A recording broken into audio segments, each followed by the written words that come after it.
पढ़ाई के चक्कर में मैं ज्यादातर हॉस्टल्स में रही हूँ, अपने पापा से दूर। अब पढ़ाई पूरी हो गई, लेकिन अब पापा नहीं है। मेरे पापा कहा करते थे, आदमी जितना अमीर होता है उतने ही उसके दुश्मन होते हैं। सॉरी आकांक्षा, मैंने अंकल को बचाने की पूरी कोशिश की। छोड़ूंगा नहीं, मैं उन लोगों को छोड़ूंगा नहीं। नहीं राज, मेरे पापा तो वापस नहीं आ सकते, लेकिन अगर मैंने तुम्हें भी खो दिया तो मैं जी नहीं पाऊंगी।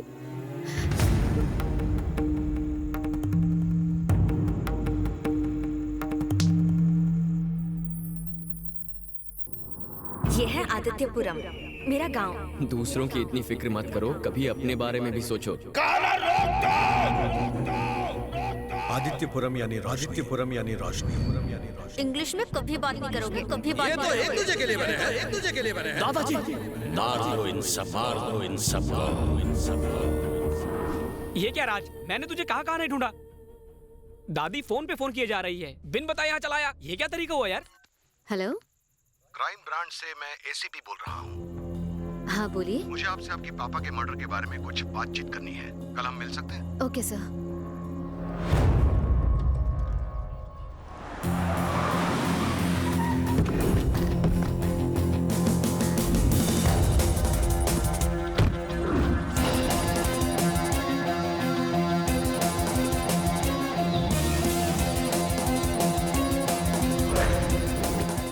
Sorry for the disturbance, guys. Hi, I'm Avinash, Special Investigation Officer, Crime Branch.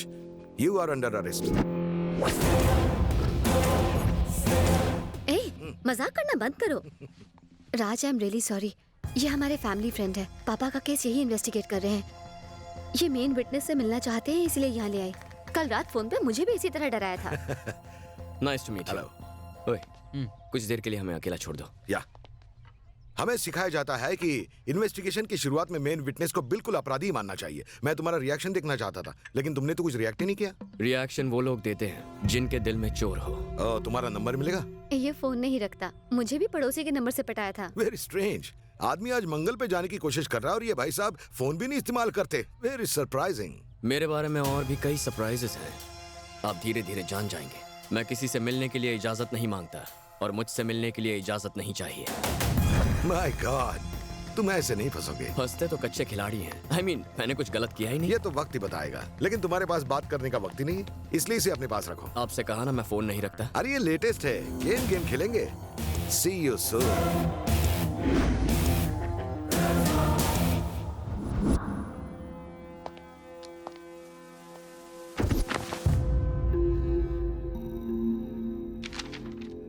Mukesh प्रभु पर पहले भी एक हमला हुआ था, वो भी जानलेवा। जी हाँ सर, उनकी बेटी की सगाई के वक्त हुआ था। पता लगा उस हादसे का चश्मदीद गवाह कौन था और उसमें घायल कौन कौन हुआ था। किसी को मत छोड़ना, हर छोटे से छोटा क्लू हमारी नजरों से बचना नहीं चाहिए।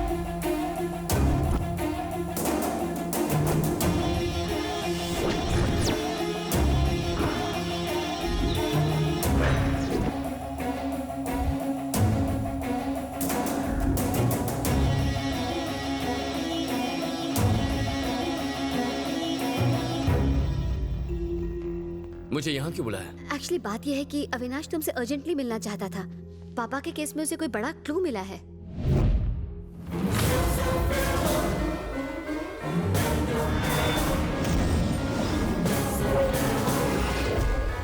इन्हें पहचानते हो? कमाल है, अच्छे से देखो। इन्होंने पहले भी अंकल पर अटैक किया था, तब ये दोनों कामयाब नहीं हो पाए थे, इसलिए दोबारा अटैक किया होगा। इन्होंने ही मारा है। पहली बार ये दोनों कामयाब नहीं हुए, लेकिन सबकी नजरों में आ चुके थे, इसीलिए दूसरी बार इन्होंने किसी तीसरे को भेजा। Nice approach. मैं एक पुलिस ऑफिसर की तरह सोच रहा था और तुम एक क्रिमिनल की तरह। क्रिमिनल किसे कहा? अरे बुरा मत मान, मेरे कहने का मतलब था। क्या मतलब था? क्या मतलब था? एक तो मुझे यहाँ बुलाते हो, ऊपर से इंटरोगेशन करते हो। भाड़ में जाओ तुम और भाड़ में जाए तुम्हारा फोन। खुद को आके समझते क्या हो? मुझे क्रिमिनल कह रहे हो? Please calm down. कैसे आकांक्षा? मेरी आंखों के सामने अंकल को मारा गया। मैं कुछ नहीं कर पाया, बस खड़े खड़े उनकी मौत आज भी आंखों के सामने नाच रही है और ये पुलिस वाला। क्या करूं मैं? Sorry Raj, I am really sorry. तुम भी फैमिली मेंबर की तरह हो। Sorry, please relax. पूरा माहौल गर्म हो गया है ना। एक काम करते हैं कि जाके लंच कर लेते हैं साथ में, मेरे खातिर प्लीज। मैं पुलिस की गाड़ी में कहीं नहीं जाऊंगा। मैं तेरी गाड़ी में आ जाऊंगा, अब तो मान जाओ।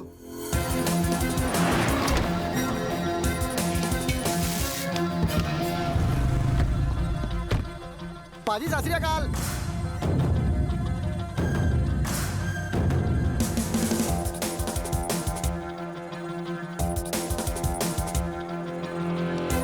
जरा साहब का बायोडेटा तो बताना। पाजी ये तो सबके बाप है जी। हेलो, आकांक्षा, 1 मिनट, आ रही हूँ। हमारे परिवार चाहते हैं कि आकांक्षा और मैं शादी कर लें।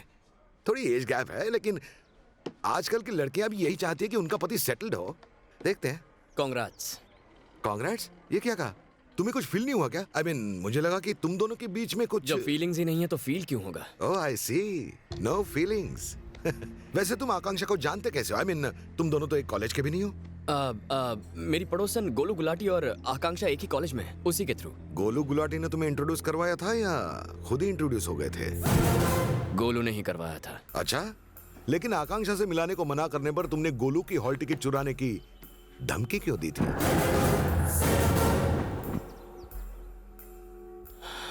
इस बात को इतना सीरियसली क्यों ले रहे हैं? मैंने तो कैजुअली जोक किया था।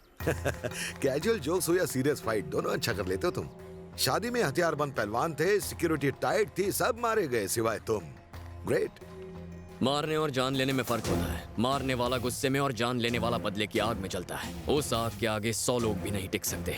ऐसा आदमी अपने आप में वन मैन आर्मी होता है, अनस्टॉपेबल। तुम अकेले नहीं हो, 2 और लोग हैं। उनका स्केच तैयार होते ही हमने उनकी इंफॉर्मेशन निकाली। तुम्हारे और तुम्हारे परिवार के बारे में बहुत जानकारी मिली। बाबा बाबा रे, एक्टिंग करना तो कोई तुमसे सीखे। Hats off. ऑस्कर नहीं, लेकिन इस साल का फिल्म फेयर पक्का। मेरी और आकांक्षा की झूठी शादी के बारे में बताकर तुझे उकसाने की भी कोशिश की, लेकिन तेरे चेहरे का रंग उड़ा नहीं पाया मैं। अभी आकांक्षा इस टेबल पर आए इससे पहले सरेंडर करेगा तो अच्छा है, वरना मजबूरन मुझे शूट करना पड़ेगा।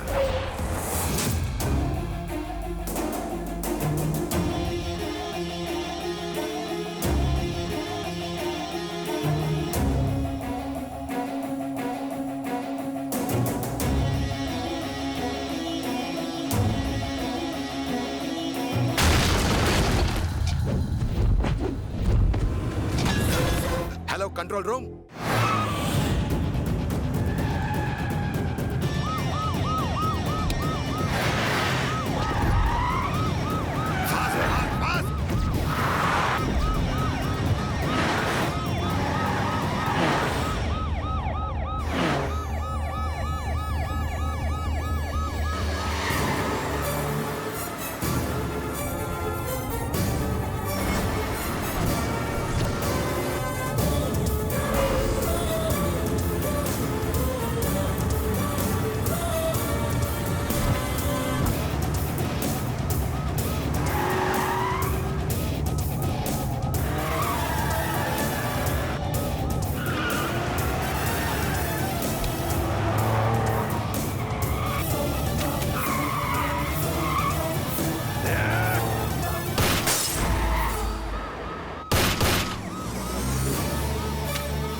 पागल हो गई थी मैं तुम्हारे प्यार में। मैं तुम्हें खुद अपने साथ शादी में लेके गई। मैं ही पापा की मौत की जिम्मेदार हूँ। मैं ही हूँ। तुम्हें लेके जाना ही नहीं चाहिए था। तुम मुझे लेके गई थी, मैंने तुम्हें जाल में फंसाया, मैंने तुम्हारा भरोसा जीता। रात दिन प्लानिंग करने के बाद मारा है मैंने तुम्हारे बाप को।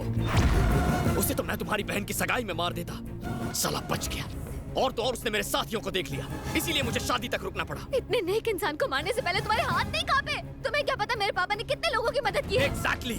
और तुम नहीं जानती तुम्हारे बाप ने लोगों के साथ क्या किया। मैं जानता हूँ। तुम्हारा बाप तो इतना कमीना था कि पैसों के लिए साले ने अपने बेटे की मौत तक को भुला दिया था। अगर तुम जानना चाहती हो कि अच्छाई क्या होती है, तो हमारे गांव आदित्यपुरम जाकर देखो। उस छोटी सी दुनिया में गांव वाले खुशी से जिंदगी बसर कर रहे थे।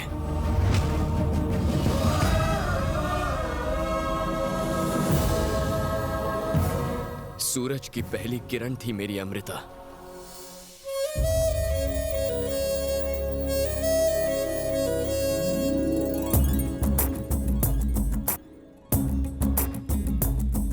बैंगलोर में हमारा घर और बहुत बड़ा बिजनेस था। बड़े भैया बिजनेस संभालते थे और मैं हैदराबाद में पढ़ाई करता था। बचपन में ही हमारे माँ बाप गुजर गए। दादाजी ने हमें पाला पोसा था। जल्दी जल्दी हलवा खाओ, फिर लड्डू भी खाना है तुम्हें। ये क्या है भाभी? बर्थडे दादाजी का और आप मुझे खिला रही हो? क्या है दादाजी? राज, तू यहाँ सिर्फ मेरे बर्थडे पर ही आता है। साल भर हमें इस दिन का इंतजार रहता है बेटा। ये छोटे नवाब को क्या पट्टी पढ़ाई जा रही है? चलो चलो ग्रुप फोटो हो जाए। आदित्यपुरम गांव से तुम्हारी माँ का फोन आया करता था बेटा। वो हर साल अपने गांव में रामनवमी का त्योहार बड़ी ही धूमधाम से मनाया करती थी। उनके चले जाने के बाद ये रीति रिवाज तो जैसे खत्म ही हो गए। इस बार मैं वहां जाऊंगा। वाकई बेटा? हाँ दादाजी, उस गांव में मेरी माँ की यादें हैं। मैं वहां जरूर जाऊंगा। और फिर मैं दोस्तों के साथ आदित्यपुरम के लिए निकल गया और वहीं मुझे पहली बार नजर आई अमृता।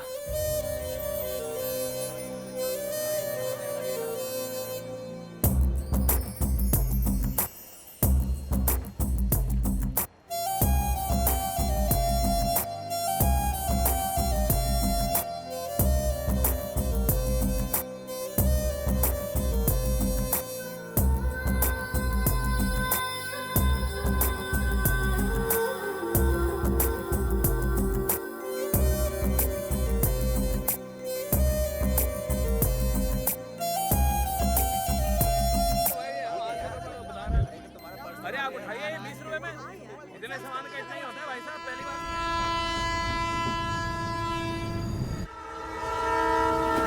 अपने साथ कोई धक्का कर ही नहीं सकता। यार पता नहीं क्यों आज ट्रेन में सफर करते हुए मुझे एक ही गाना याद आ रहा है। इतनी बकबक कर चुका है तो गाना भी बता दे। मुझे मेरे सपनों की रानी दिख गई। अच्छा, कहाँ दिखी वो लड़की? वो कोई मामूली लड़की नहीं थी। जैसे ही मैंने उसे देखा सारी दुनिया रुक सी गई।